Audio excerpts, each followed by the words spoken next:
Christian leader Don Ratcliffe retells this story about Vernon Grounds, he came across this story about God's miracle on the River Kwai. The Scottish soldiers, forced by their Japanese captors to labor on a jungle railroad, they had degenerated to barbarous behavior. But one afternoon, something happened. A shovel was missing. The officer in charge became enraged. He demanded that the missing shovel be produced, or else.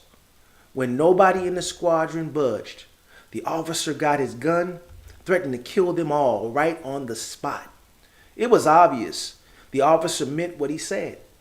Then finally one man stepped forward. The officer put away his gun, picked up another shovel, and beat the man to death. When it was over, the survivors picked up the man's bloody corpse and carried it with them to the second tool check.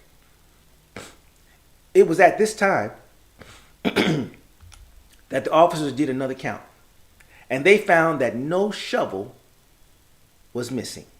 They were all there. Indeed, there had been a miscount at the first checkpoint.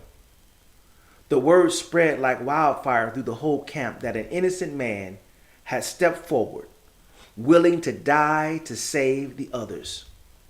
This incident had a profound effect.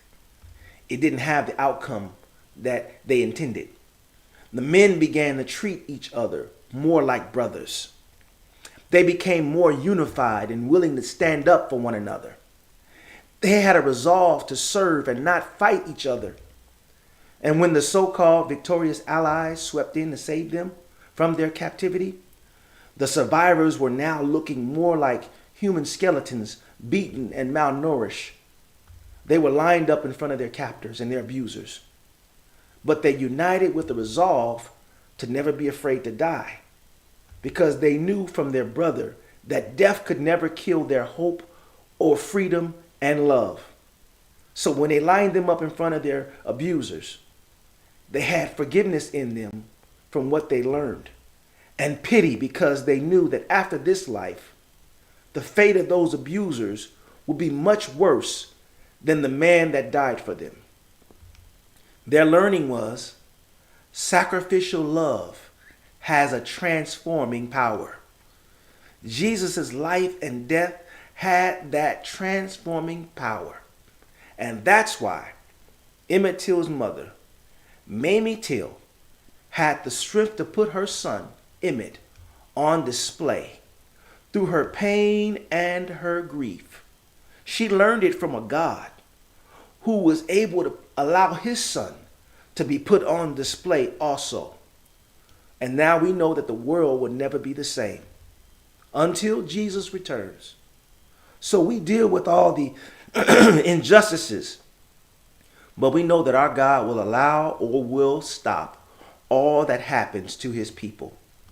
We cannot undo the events of Emmett Till, but we can run until we are changed and become more like him, whether in life or death.